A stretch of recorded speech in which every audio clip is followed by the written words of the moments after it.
Hello everyone, मैं assistant professor Radha Tiwari GS college of commerce Wardha के e learning platform पे आप सभी का स्वागत करती हूँ। स्टूडेंट्स, आज के इस वीडियो में हम एनुअल रिटर्न के बारे में जानकारी लेने वाले हैं। सो एनुअल रिटर्न क्या होता है, या कंपनी जब एनुअल रिटर्न बनाती है और मतलब उसमें साइनिंग अथॉरिटी कौन होती है, ये एनुअल रिटर्न कहाँ हमें जमा करना होता है, सभी बारे में, फिर पनिशेबल ऑफेंसेस क्या है, या फिर यहाँ पे जो सजा के प्रावधान है, मतलब जो जिसको हम बोलेंगे कि क्या यहाँ पे सजाएं मिल सकती है, फिर वो पैसे के फॉर्म में है, चाहे इम्प्रिजनमेंट यानी कि जेल के फॉर्म में, वो क्या होगा, इन सभी बातों को हमें आज यहाँ पे देखना है। तो सबसे पहले हम आज एनुअल रिटर्न के बारे में जानकारी लेते हुए यहाँ देखते हैं कि एनुअल रिटर्न में सबसे पहला पॉइंट है every company to prepare. So every company shall prepare an annual return in form number MGT7। ये फॉर्म नंबर जो है ये आप नोट डाउन करते चलिए। फॉर्म नंबर MGT7 के अंतर्गत एनुअल रिटर्न हर कंपनी को बनाना पड़ता है, containing the particulars as they stood on the close of financial year. अब ये जो पर्टिकुलर्स इसमें कंटेंट होते हैं या जो आधारित आते हैं जो कंटेंट्स उसमें, वो हम देखेंगे कि किन कंटेंट्स का अंतर्भाव होता है, लेकिन फॉर्म नंबर या फॉर्म MGT7 में ही हर एक कंपनी को एनुअल रिटर्न भरना पड़ता है या बनाना पड़ता है। फिर वो कंटेंट कौन कौन से होते हैं जो MGT7 इस फॉर्म में बनाए जाते हैं। तो सबसे पहला registered office, principal business activities and particular of the holding subsidiaries and associate companies of the company, ये सभी के बारे में वहां पे जानकारी देनी होती है। उसके बाद है shares, debentures and other securities and share holding pattern of the company, कि शेयर होल्डिंग पैटर्न क्या है कंपनी का, डिबेंचर होल्डर्स का क्या वहां पे स्टेटस है, ये सभी जानकारी भी वहां देना होता है। Indebtedness of company, then member and debenture holders of the company along with changes there in since the close of previous financial year. अगर प्रीवियस फाइनेंशियल ईयर में मेंबरशिप में या कोई चेंजेस हुए तो उस चेंजेस के साथ हमें यहाँ पे डेटा प्रोवाइड करना होता है, एकदम जो एडवांस न्यू डेटा है वो प्रोवाइड करना होता है। उसके बाद है promoters, directors key managerial personnel of the company along with changes there in since the close of previous financial year. Means जो डायरेक्टर्स है या की मैनेजरियल पर्सन है, इन सभी की भी information as a particulars, as a statement form, as a information हमें fill करनी होती है in the form of MGT7 for preparing annual return. Then meeting of members or class thereof company and its board and its various committees along with attendance detail। Company की जो यहाँ पे अलग अलग मीटिंग्स हुई है, उस मीटिंग में अटेंडेंस कितनी थी, कंपनी का जो मीटिंग का टाइप था वो कौन सा था, इन सभी डिटेल्स को भी वहां पे फिल करना होता है। Then remuneration of directors and key managerial personnel of the company, key managerial personnel और डायरेक्टर्स को कितना रेम्यूनरेशन कंपनी अदा कर रही है, इसकी जानकारी भी देनी होती है। देन पेनाल्टी और punishment imposed on the company, its director और officers and detailed of compounding of offenses and appeals made against such penalty or punishment। अगर किसी एक ऐसे, मतलब जिसको हम बोलेंगे कि किसी केस में अगर डायरेक्टर पे या की मैनेजरियल पर्सन्स पे अगर कोई पेनाल्टी या ऑफेंसेस लागू हुई है, या कोई ऐसी मतलब अभी पेनाल्टी या ऑफेंसेस नहीं लगी है, फिर भी जो एक जिसको हम बोलेंगे केस है वो चल रही है, तो ये सभी वहां पे जो मटेरियलिस्टिक फैक्ट्स होते हैं वो डिस्क्लोज करने होते हैं। उसके बाद है matters relating to certification of compliances disclosure as may be prescribe. जैसे कि मैंने अभी कहा कि हर एक मटेरियलिस्टिक फैक्ट हमें डिस्क्लोज करना होता है, डिस्क्लोजर देना होता है वहां पे, सो वो भी मेंटेन यहाँ करना होता है एनुअल रिटर्न के अंतर्गत। उसके बाद है detailed as may be prescribe in respect of shares held by or on behalf of foreign institutional investor, including their names, addresses, countries of incorporation and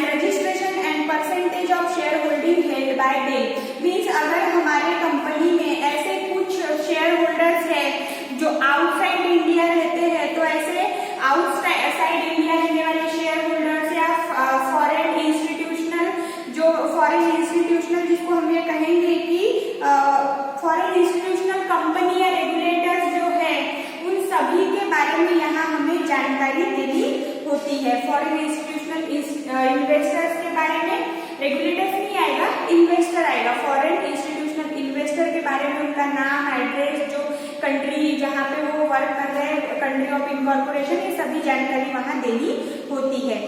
और इसके अलावा भी अगर कोई फैक्ट बताने जैसी है एज ए पर्टिकुलर इंफॉर्मेशन, तो हम यहाँ पे लिखते हैं। देन उसके बाद है कि एनुअल रिटर्न की साइनिंग अथॉरिटी कौन होती है, signing of the return. So यहाँ पे हम देखेंगे the report shall be signed by a director and company secretary. और अगर कंपनी सेक्रेटरी नहीं है तो जो practice as a company secretary practice में जो व्यक्ति कार्यरत होगा वो यहाँ पे साइन करेगा। और अगर 1% कंपनी की बात करें तो यहाँ पे जो कंपनी सेक्रेटरी है वो ही एनुअल रिटर्न साइन कर सकता है, लेकिन अगर कंपनी सेक्रेटरी नहीं है उस कंपनी में तो डायरेक्टर्स वहां पे एनुअल रिटर्न साइन कर सकते हैं। ये दो प्रकार, मतलब नॉर्मल कंपनीज में या तो सेक्रेटरी या तो जिसको हम कहेंगे डायरेक्टर्स या सेक्रेटरी, दोनों में से कोई भी कर सकता है। और अगर कंपनी सेक्रेटरी नहीं है तो जो व्यक्ति प्रैक्टिस कर रहा है वो भी साइन कर सकता है। 1% कंपनी में CS यानी कि कंपनी सेक्रेटरी के द्वारा साइन होनी चाहिए, और अगर नहीं है तो वहां भी डायरेक्टर साइन कर सकते हैं। ये भी signing authority of annual return. Then third point is report of certain specified companies to be certified by CS in practice। कुछ ऐसी स्पेसिफाइड कंपनियां होती है जिन्हें अपना जो रिटर्न है वो CS माने कंपनी सेक्रेटरी से सर्टिफाइड करवा लेना होता है।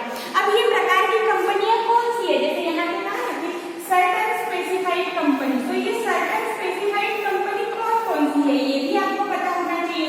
तो ये अभी हम जानेंगे कि किस प्रकार की कंपनियों को अपना एनुअल रिटर्न CS से सर्टिफाइड कराना होता है। तो सबसे पहली every listed company,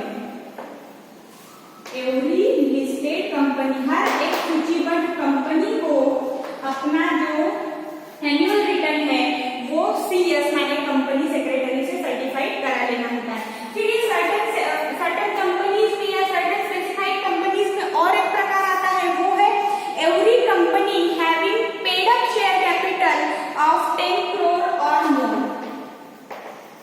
paid up share capital of 10 crore or more. जो कंपनी का paid up share capital 10 crore या उससे ज्यादा होगा, ऐसी कंपनियों को भी अपना एनुअल रिटर्न CS से सर्टिफाइड करवा लेना होता है। इसके अलावा जिस कंपनी का टर्नओवर 50 करोड़ या 50 करोड़ से ज्यादा है, इन कंपनियों को भी अपना एनुअल रिटर्न कंपनी सेक्रेटरी से यहाँ पे सर्टिफाइड करवा लेना होता है। अब ये जो सर्टिफाइड करने की प्रोसेस थी, हर एक लिस्टेड कंपनी को या जो company which having the paid up share capital of 10 crore or मोर, और company having the total turnover of 50 crore or more, जो यहाँ पे ये सारी संकल्पनाएं बताई है कि ऐसी अगर अपनी सर्टेन स्पेसिफाइड कंपनी, तो कौन सी कंपनियां, तो ये वाली कंपनियां, तो ये वाली जो कंपनियां इन्हें सर्टिफाइड क्या कराना होता है CS से, ये भी हमें पता होना चाहिए।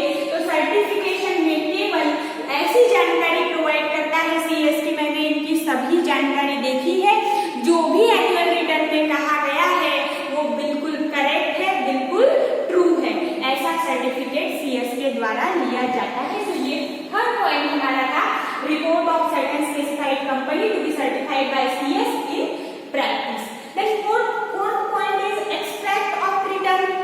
अब an extract of annual return shall be in form number MGT9 shall form part of the board's report। अब ये जो बोर्ड ऑफ डायरेक्टर्स जो रिपोर्ट बनाते हैं उसका एक्सट्रैक्ट फॉर्म बनाना होता है, और ये एक्सट्रैक्ट फॉर्म MGT9 के रूप में हमें या 9 के प्रारूप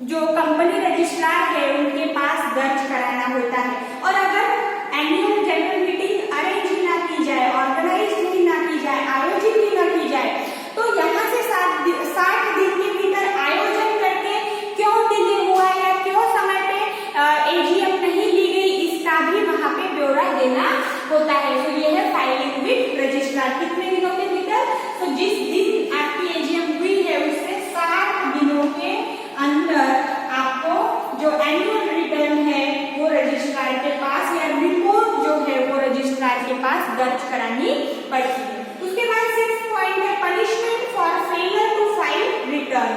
अब यहाँ पे फिर से वही पॉइंट आ रहा है कि जो रिटर्न फाइल करना था वो अगर सही समय पे ना किया जाए तो पनिशेबल ऑफेंस है ये, तो इसके लिए फिर पनिशमेंट दी जाएगी, कुछ ना कुछ सजा का प्रावधान होगा। तो अब यहाँ हम इस पॉइंट के अंतर्गत देखेंगे पनिशेबल क्या यहाँ पे हमें मतलब प्रावधान बताए गए हैं या प्रोविजन बताए गए हैं पनिशमेंट के लिए। So sometimes a company fails to file its annual return before the expiry of period specified under the section 403 with additional fee। मतलब जब हम फेलियर हो जाते हैं एनुअल रिटर्न एक सही समय पर निर्धारित समय पर भरने के लिए, तो उसके बाद जब वक्त निकल चुका है तो एक एडिशनल फी के साथ रिटर्न भरना पड़ता है।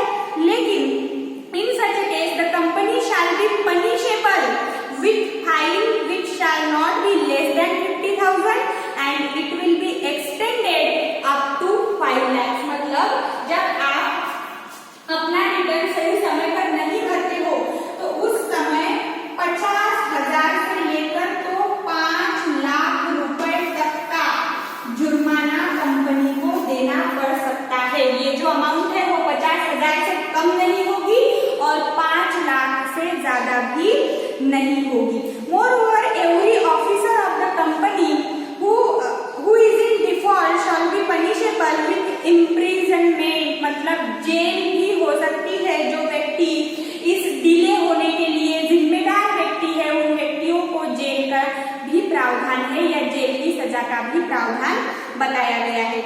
या उन्हें भी मतलब जिसको हम बोल सकते हैं कि जो जेल हो रही है वो कितने दिनों की हो सकती है, तो कम से कम 6 महीने या साथ ही साथ 50,000 रुपए से लेकर 5 लाख रुपए तक के फाइन का प्रावधान उस पर्टिकुलर जिम्मेदार या रिस्पॉन्सिबल पर्सन के लिए बताया गया है। ये जो है ये कंपनी के लिए प्रावधान है।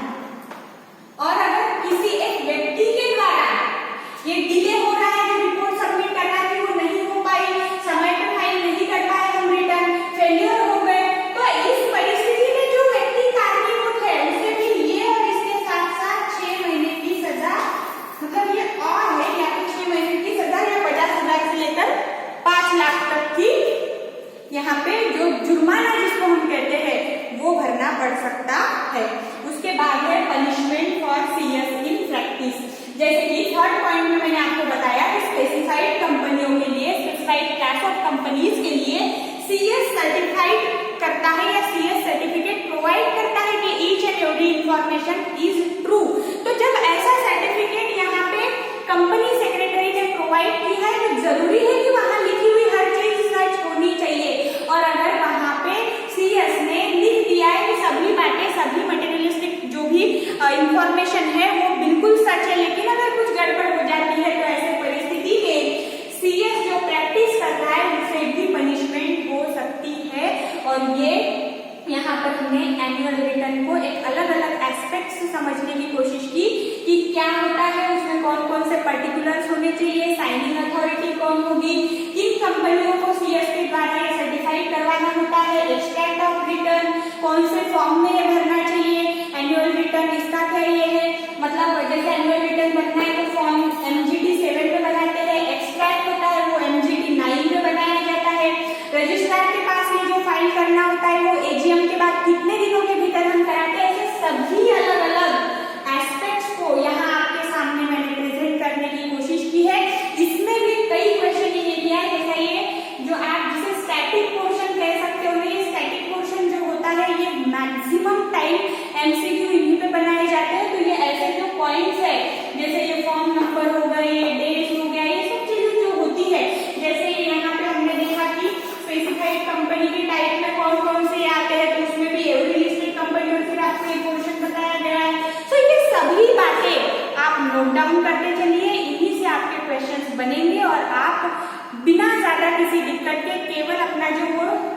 नोटबुक है जिसमें आपने शॉर्ट नोट्स बना के रखे इन सभी वीडियो के आधार पे, उसी के आधार पे आप इजीली आपका एमसीक्यू का एग्जाम क्रैक कर सकते हो। सो इसीलिए नेक्स्ट वीडियो में फिर से एक नए कंसेप्ट के साथ मैं आपको मिलूंगी। तब तक के लिए शुक्रिया।